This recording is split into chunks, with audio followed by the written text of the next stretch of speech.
Good morrow, godlings. I hope everyone is doing well. I've been away a while. I'm sorry. I was supposed to move to France, and my attorney did not set in time for me an appointment that would allow me to get my visa approval back in time to not end up homeless on May 20th, when I'm required to sell this place leave this place I've been for 15 years, as I sold it. And I had 60 days post-occupancy. So I was forced to buy a place in Georgia. It's not all bad. I really love the place. It's a beautiful house. But I'm not going to be moving to France, at least not right away. All good. I'm really sorry I've been away so long, but I've had so much on my plate. And so I'm going to try and do a little something for you here today. I've had some questions that made me want to give you this brief amount of input. It is the character whom we all play in the dream of the world that has all the problems, all the pathology, all the lack of peace, all the anxiety. All of that belongs to the character you play in the dream of the world. You, the consciousness having this dream experience of your limitation, you are being captive to the dream of the world you made. That dream that you're having, that consciousness that's having that dream, I should say, is perfect. It has no problems, no pathologies, nothing. It is in fact having the experience that it came here to have, interacting with the rest of the world in its own intended capacities to escalate timelines into experience.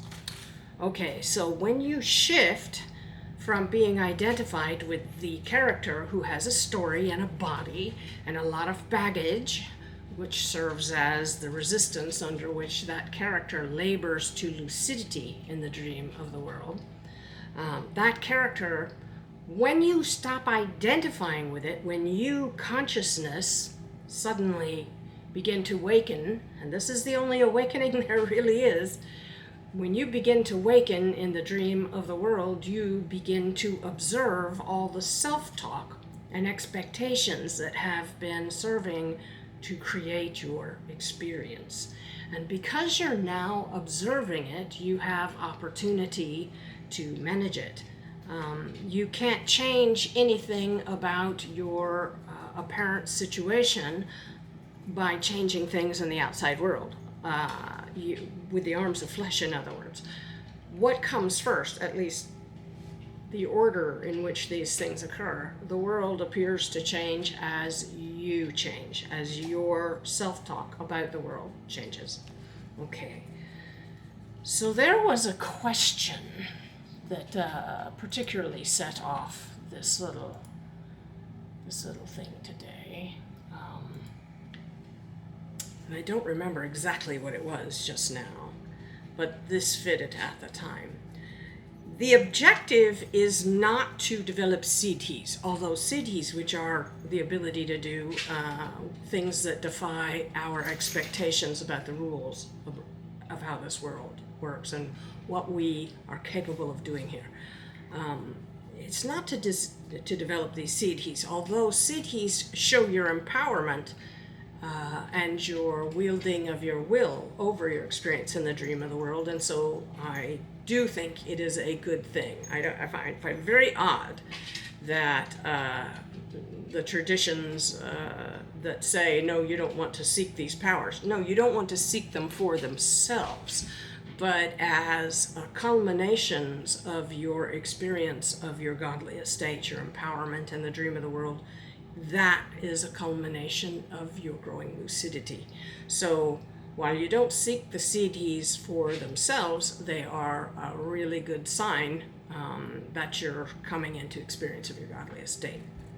let's see, mostly you want to have sovereignty and clarity over your self-talk and the way it is enhancing or damaging your bliss, in the way that it is disempowering you, in as much as it is, you need to, you, consciousness, need to be observant of that. And so the number one thing, I mean, you can't change it till you've observed it, right? So the number one thing that I advocate to people as a constant meditation is to give half of their attention to the outside world and half of their attention reserved at all times for what is going on in their thoughts, their self-talk, the associations that rise as things are happening, the little ephemeral thoughts that are nebulous and not put into words, flitting through awareness, and you don't run them down. I want you to run them down. I want you to dive headlong into your feelings and ask, what is this feeling saying? What is the self-talk in this feeling? The more you do this observation of your feelings, your self-talk, your expectation, and those little ephemeral thoughts passing through awareness, the more you shift identification away from being in all of that, as all of that, to being the observer of all of that. It's the difference between being swamped by the sea of your emotions and being in a raft, buoyed and observing them. Okay, and so the effort that it takes to do that, I have found to be absolutely the most effective at making people lucid. Because when you take your self-talk disguised in emotions, you've left it unverbalized. In a lot of cases, we do this because we don't want to admit what we're saying to ourselves that's generating that emotion. So we leave it unconscious, that is, not observed, or liminally conscious. It's right at the edge, and all you have to do is take the emotion and translate it into words. And once you do that, you get a chance to observe what you're truthfully saying to yourself. Now you, consciousness, observing that you're telling yourself a lie, we do it a lot, or something that's mean-spirited, hateful, and just makes you can feel its ickiness in your very body, that you've been entertaining it in the biology of your system. You can feel the way, the moment you put it into words, you go, oh, jeez, that's horrible, that's nasty, not helping either. And that's the thing that makes you, consciousness, really come lucid, is to say, and it is not serving my bliss, and so I stop investing in it. All of the emotions are really your energy disguising self-talk and expectations and desires. And that cloak of emotion is your energy, and it sticks in your body, and you can feel it in your gut and your solar plexus and your throat when you're holding things back. You can feel that. And when you withdraw your belief in something you've been saying to yourself that has been causing emotions that are uncomfortable, when you withdraw your attention and your belief in them, the emotion unwinds out of your body. The energy lets go and smooths out. It's no longer a bunch of snarls in your form. The energy begins to flow in a laminar, that smooth fashion, up and down the central axis of your body. And you feel light, and you feel empowered. Okay, you feel clear.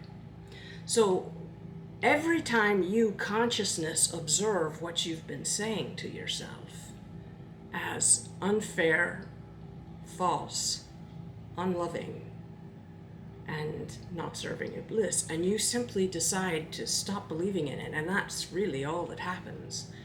The energy that was in that disruptive self-talk and expectation, that energy comes back to you, consciousness, and you become more lucid. And every time you go into one of you, consciousness, dive headlong into one of these emotions and check them out. What am I saying? What is that saying? really put it into words, distilled down. You recognize it too when you've got it right. You can feel it. Yes, that's it. You can feel it. If you have to ask, you haven't gotten it yet. If you have to ask, you don't know yet. You have to put it into words until you feel it. Yes, that's it. And then instantly you're going to see it's usually untrue. It's not true. It's not fair. It's not fair to everyone involved. And it's certainly not loving, not even to yourself. You've been making yourself sick with this self-talk. You've been making yourself sick with your self-talk and expectations because you believe the dream of the world has to have certain effects on you. You believe in them, like aging, injuries, sickness. You believe in all of it. You give that power to the dream of the world, and the development of CDs is the evidence that you're taking back. The power of your belief in things being able to limit you.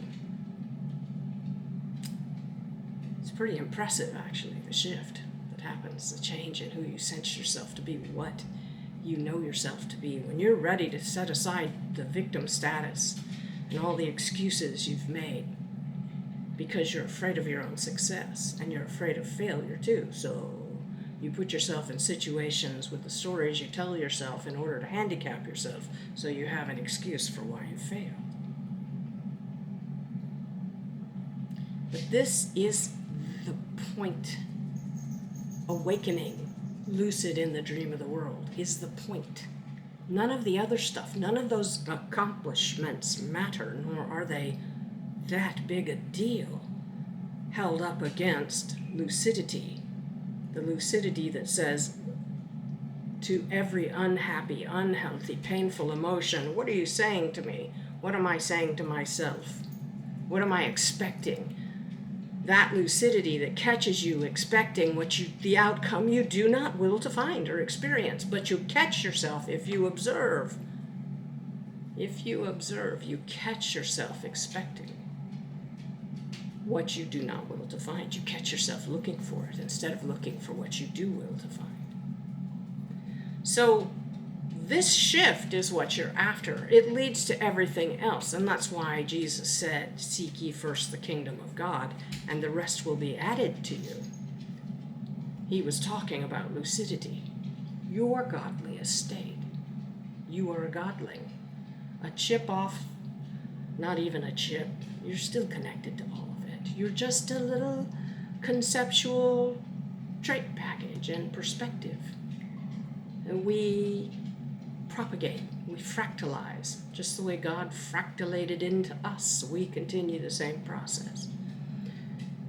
You get at the ability to do that, to enter your godly estate of ultimate creation by being conscious of what you've been formerly unconsciously creating and taking back your power bit by bit from every bit of it. And you get stronger and stronger.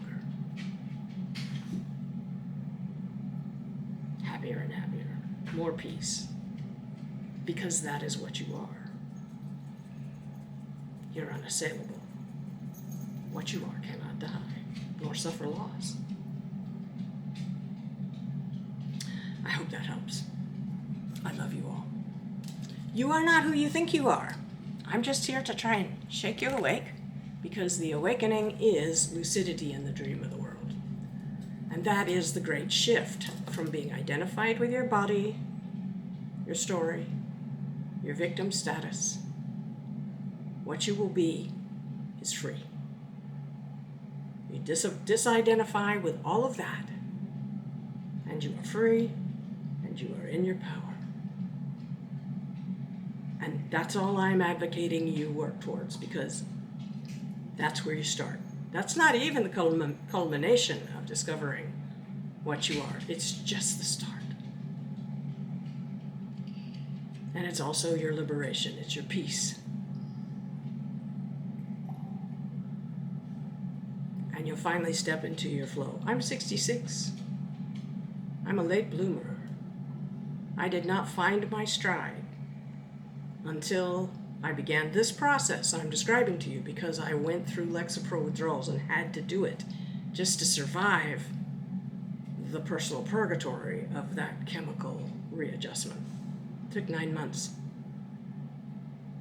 And I was constantly being battered by my own body, my brain, encouraging me to kill it. Every second. We're not talking about suicidal ideation here. Consciousness was observing my body urging me to kill it the same way it urged me before to have a sandwich or roll over in bed or drink some water. The body kept saying, kill me, make it stop, make the suffering stop. It was every instant. The urge to pick something up and end it.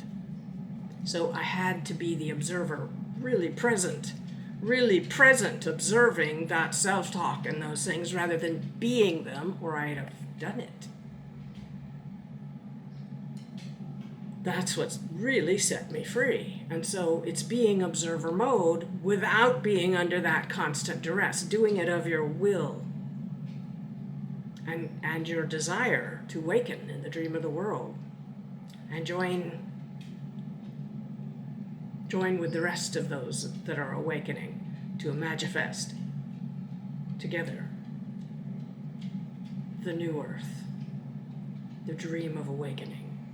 Sweeping the land is the shift away from identification with your story of the mind that attacks your peace.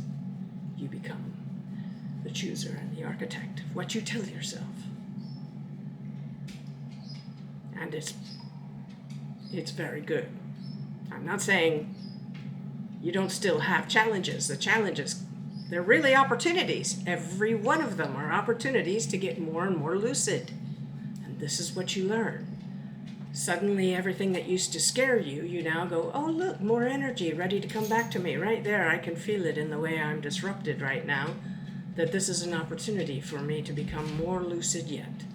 And it takes bigger and bigger things to get any disruption in your energetic flow. Bigger and bigger things. If you had any idea what I've been through in the last 4 years, in the way of Lexapro withdrawals and hit by 3 big hurricanes and busting my ass and building a business, trying to get myself moved to France, only to have at the last moment my attorney not manage to get the appointment set so that I'd have time enough to get my visa back and wouldn't end up homeless.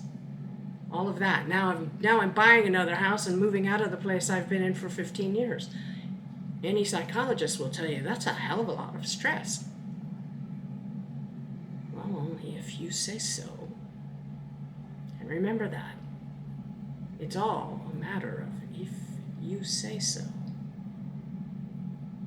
Observe yourself creating a world with your self-talk and expectations that makes you unhappy, which you then blame the world you created for your unhappiness. This is the cosmic chess. And it's a prank we're playing on ourselves. And if you can operate out of that experience, that perspective, you'll understand what I'm talking about. So that's what you're shooting for. Let's get rid of that little eye. Bye.